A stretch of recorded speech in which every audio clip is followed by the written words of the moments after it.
तो अभी तक हमने बात की कैसे शिवाजी महाराज यहाँ अपने सगे साले बजाजी निम्बालकर को फिर से हिंदू धर्म में पुनर्स्थापित करते हैं, जो कि मुस्लिम बना दिए गए थे आदिल शाह के द्वारा।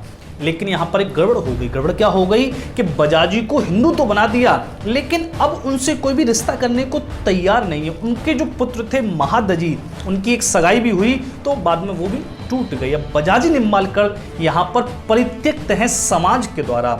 तब यहाँ पर शिवाजी महाराज ने बड़ा ही विशाल हृदय का परिचय दिया और अपनी पुत्री सखुबाई का विवाह उन्होंने महादजी के साथ कर दिया, बजाजी निम्बालकर के पुत्र के साथ कर दिया।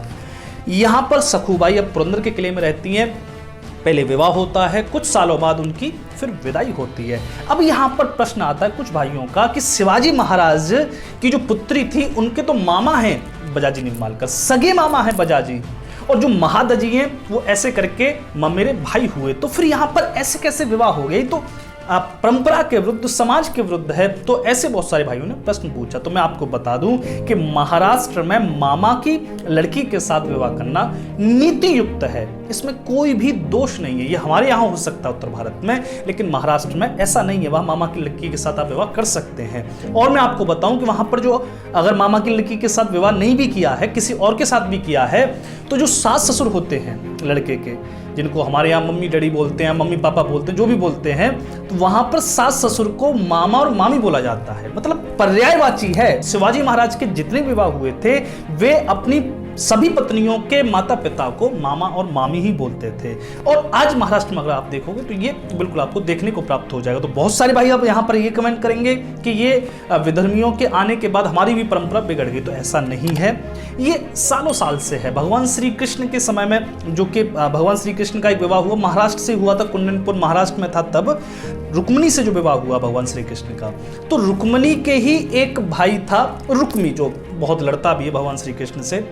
बाद में भगवान श्री कृष्ण के पुत्र प्रद्युम्न का और रुक्मी की पुत्री रुक्मवती का विवाह यहाँ प्रद्युम्न से होता। तो प्रद्युम्न के भी तो मामा लगे रुक्मी, लेकिन मामा की ही पुत्री से यहाँ प्रद्युम्न का विवाह होता। तो यहाँ तो आगे तक चलती है बात कि अनिरुद्ध का विवाह फिर रुक्मी की पौत्री से होता, रोचना से। तो ये ऐसे पहले होता था। महाराष्ट्र में ये सब नीति युक्त है। लेकिन एक बात मिलेगी कि मामा की बेटी से तो वहां पे विवाह करते हैं, लेकिन बुआ की बेटी से महाराष्ट्र में विवाह नहीं किया जाता। तो मैंने इस विषय को लेकर एक वीडियो भी बनाई थी पृथ्वीराज चौहान सीरीज में, जहां पर बहुत सारे भाई पूछते थे कि पृथ्वीराज चौहान और संयुक्ता तो चाचा भतीजी हैं, क्योंकि जयचंद भाई हैं पृथ्वीराज चौहान के, तो फिर कैसे विवाह हो गया? तो उसमें मैंने विस्तार से बात करी है, आप जाकर देख सकते हैं। तो महाराष्ट्र में मामा की पुत्री के साथ विवाह हो जाता, लेकिन बुआ की पुत्री के साथ नहीं होता। लेकिन गजब की बात देखो कि दक्षिण में अगर आप जाओगे तो वहां पर बुआ की बेटी से भी विवाह हो जाता है और मामा की बेटी से विवाह हो जाता है। बुआ की बेटी से तो आप जाओगे थोड़ा सा पीछे जाओगे, जब भगवान बुद्ध, जब वे गौतम बुद्ध थे, सिद्धार्थ गौतम थे, तो सिद्धार्थ गौतम का विवाह अपनी ही बुआ की पुत्री यशोधरा से हुआ है। तो ये हमारे यहाँ राजा महाराजाओं में चलता था। बुआ की बेटी से बहुत सारे विवाह। भगवान श्री कृष्ण के समय में जाओगे तो भगवान श्री कृष्ण और अर्जुन क्या थे? ये भाई भाई तो थे, बुआ ही तो थी कुंती भगवान श्री कृष्ण की, लेकिन उन्हीं के पुत्र अर्जुन का विवाह यहाँ सुभद्रा से होता। तो बहुत सारी चीजें आपको मिलेंगी। तो ऐसे करके संपूर्ण भारत के कोने कोने में आपको अलग अलग रीति रिवाज मिलेंगे, अलग अलग मान्यताएं मिलेंगी। आप ये नहीं कह सकते कि ये गलत है, कि ये सही है। सभी अपने आप में सही है, सभी अपने आप में परिपूर्ण है। हमारे यहाँ तो 8-10 गोत्र बचा के चलते हैं कि अपना माँ का, पिता का, दादी का, मामा के बेटे जिन गोत्रों में ब्याह होते हैं वहां से भी नहीं लेते, बुआ के बेटे जिन गोत्रों में ब्याह होते हैं उनको भी नहीं लेते, चाची ताई सबका गोत्र बचा के चलना पड़ता है। तो इतना क्लेश है हमारे यहाँ तो उत्तर भारत में, लेकिन कहीं इतना नहीं सोचते। तो जैसी जिसकी परंपरा, सबका सम्मान है। लेकिन वैज्ञानिक तरीका क्या कहता है उस पर हम कभी विस्तार से बात करेंगे। तो यहाँ पर इस विषय को मैंने आपके सामने रखा। तो यहाँ शिवाजी महाराज की मुहिम चल रही है। इसी मुहिम में शिवाजी महाराज ने मुगलों के ठिकानों पर आक्रमण करना शुरू कर दिया, मुगलों के नगरों पर आक्रमण करना शुरू कर दिया। औरंगजेब की नाक के नीचे शिवाजी महाराज की मुहिम चलने लगी, जिसमें सबसे पहले मुहिम हुई जुन्नर नगर पर। जुन्नर मुगलों का दक्षिण भारत में एक बड़ी ही समृद्ध व्यापारिक मंडी थी, और जुन्नर पर टेढ़ी नजर करने की हिम्मत तो आदिल शाह की भी नहीं थी, बीजापुर की भी नहीं थी। लेकिन यहाँ पर शिवाजी महाराज ने अब मुहिम बनाई जुन्नर की ओर। यहाँ शिवाजी महाराज अपने मराठा वीरों को लेकर निकल पड़े, चाकड़ में विश्राम किया और फिर यहाँ से सेना को दोगुनी करके शिवाजी महाराज जुन्नर की ओर निकल पड़े। यहाँ जुन्नर में क्या हो रहा है, गर्मियों की दोपहर है, सब लोग अलसाए हुए हैं, किसी को भी खबर नहीं है कि यहाँ पर शिवाजी महाराज का आक्रमण हो जाएगा। तभी दोपहर की उस शांति में चारों तरफ से हर हर महादेव का वो नारा गूंज उठा। हर हर महादेव का नारा लगाते हुए ये मराठा वीर उस जुन्नर पर टूट पड़े। मराठा वीरों ने यहाँ अद्भुत शौर्य का परिचय दिया और जुन्नर को एक ही मुहूर्त में परास्त करके विजय कर लिया। जुन्नर में यहाँ पर शिवाजी महाराज को बड़ी संपत्ति प्राप्त हुई। जुन्नर की उस समय अश्वशाला बड़ी प्रसिद्ध थी, तो यहाँ पर शिवाजी महाराज को 700 घोड़े भी जुन्नर के प्राप्त हुए। इसके बाद ही शिवाजी महाराज ने सीधे अहमदनगर की ओर सीध की।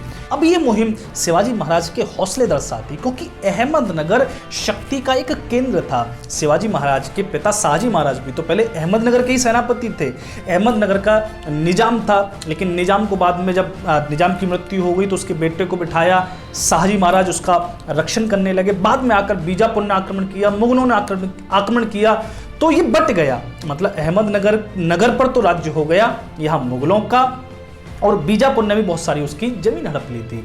अहमदनगर के पहले अधिकार में ही तो था पुणे।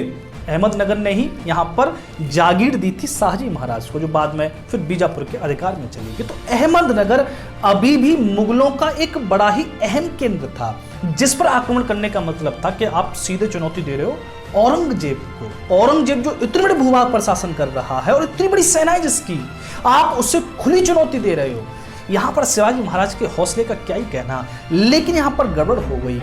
अहमदनगर को जितना कमजोर समझा था मराठाओं ने, वो इतना कमजोर नहीं था। और यहाँ का जो सूबेदार था नौसेर खां, उसको पहले ही पता लग चुका था कि शिवाजी महाराज अहमदनगर पर आक्रमण करने वाले हैं। तो नौसेर खां ने यहाँ पर पहले से सेना एकत्रित कर रखी थी, अपनी सारी तोपें लगा रखी थी और पूरी साज सज्जा करके शिवाजी महाराज का इंतजार कर रहा था। लेकिन ये शिवाजी महाराज को नहीं पता थी।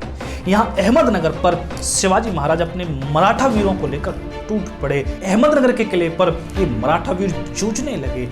एक प्रहर तक बड़ा ही घनघोर युद्ध चला, बड़ा ही भयंकर द्वंद्व चला। ये मराठे वीर भी चट्टान की सी छाती लिए हुए थे, लेकिन पार नहीं पा रहे थे। शिवाजी महाराज धीरे धीरे यहाँ पर समझने लग गए कि चूक हो गई है। जो सेना उनके गुप्तचरों ने बताई थी अहमदनगर में, उससे भी 10 गुना सेना यहाँ पर नौसेर खां ने पहले से ही तत्पर कर रखी है।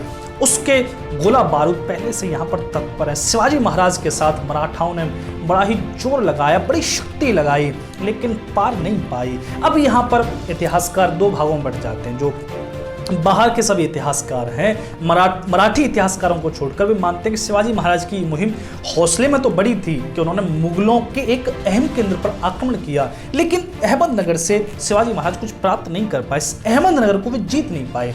मराठी कुछ इतिहासकार कहते हैं कि वे जीते भी, वहां से कुछ 700 घोड़े उनको प्राप्त भी हुए, लेकिन बहुत सारे इतिहासकार यही मानते हैं कि अहमदनगर पर आक्रमण करना शिवाजी महाराज की बहुत बड़ी भूल थी, क्योंकि इस मुहिम में बहुत सारे मराठा सरदार वीरगति को प्राप्त हुए थे। तो ये तो बिल्कुल तथ्य है कि शिवाजी महाराज को इस मुहिम में बड़ा ही नुकसान झेलना पड़ा।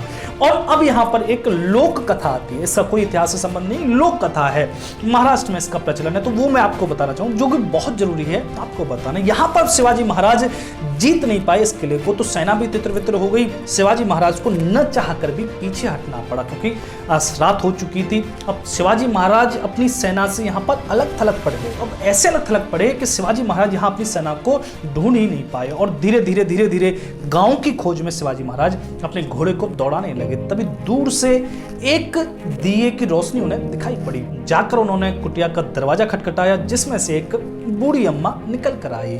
तब उस वृद्धा से यहाँ शिवाजी महाराज माँ कहकर संबोधन करते हैं, प्रणाम करते हैं और रुकने के लिए स्थान मांगते हैं। तब वो बूढ़ी अम्मा शिवाजी महाराज को आतिथ्य देती है, लेकिन यहाँ पर शिवाजी महाराज बताते नहीं उस अम्मा को कि मैं शिवाजी हूँ। और ये राजा लोग करते थे, ये अपना परिचय नहीं देते थे, क्योंकि बहुत सारे खतरे होते थे अपना परिचय देने में। तो यहाँ पर आप बूढ़ी अम्मा गर्म पानी देती है मुँह हाथ धोने के लिए, शीतल जल देती है पीने के लिए, और अंत में यहाँ पर शिवाजी महाराज को आसन पर बिठाकर एक थाली में खीर परोसती है। शिवाजी महाराज को भूख तो लगी रही थी, तब उन्होंने उस थाली के मध्य में से तत्क्षण खीर को लिया और अपने मुंह में रख लिया। जैसे ही शिवाजी महाराज ने वो खीर अपने मुंह में डाली, एकदम से चीख निकल गई और जो खीर थी वो उल्टा दी।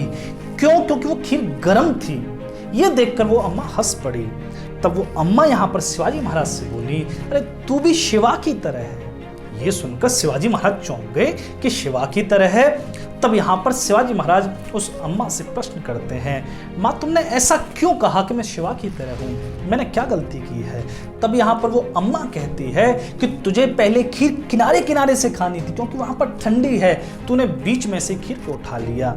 ऐसी ही उतावली शिवा कर रहा है। उसको पहले छोटे छोटे गढ़ जीतकर अपने आप को शक्तिशाली बनाना था, लेकिन वो उतावलेपन में बड़े बड़े गढ़ पर आक्रमण कर रहा है और इसी का उसे परिणाम भुगतना पड़ रहा है। एकदम से शिवाजी महाराज की आंखें खुल गईं, उठकर खड़े हुए और चरणों में उस अम्मा को प्रणाम किया, माँ तूने मेरी आंखें खोल दी। ये कहानी लोकमत में प्रचलित। और उसी के बाद शिवाजी महाराज ने फिर धीरे धीरे अपनी शक्ति को पहले विस्तार किया और बाद में फिर शक्तिशाली केंद्रों पर आक्रमण किया। अब ये कथा सत्य है या तथ्य है, क्या है इसका पता नहीं। ऐसी कथा आपको चाणक्य के जीवन में मिलेगी। आचार्य चाणक्य के जीवन में ये होता है कि वे मगध पर सीधा आक्रमण करते हैं और वहां पर बुरी तरीके से परास्त होकर उन्हें लौटना पड़ता है। तो वहां पर वो खिचड़ी का एक उदाहरण आता है।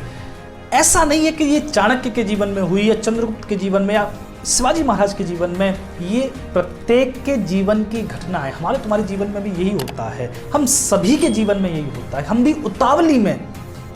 उतावलेपन में अपना काम खराब कर लेते हैं। पहले शक्ति अर्जित करो, पहले तैयारी करो, पहले अपनी कुल्हाड़ी पर धार रखो, फिर संसार में जूझो। अब्राहम लिंकन कहते थे ना कि मुझे कोई 4 घंटे अगर देगा पेड़ काटने के लिए तो मैं 2 घंटे तक केवल अपनी कुल्हाड़ी पर धार रखूंगा। यही तो हमें सिखाना चाहते हैं हमारे ये पूर्वज कि पहले अपनी कुल्हाड़ी पर धार रखो, फिर सम्रांगण में आकर जूझो। मैंने यहाँ पर इस घटना की चर्चा इसीलिए की ताकि हम उनसे सीख ले सके। तो अब यहाँ पर आगे चलते हैं इस गाथा में।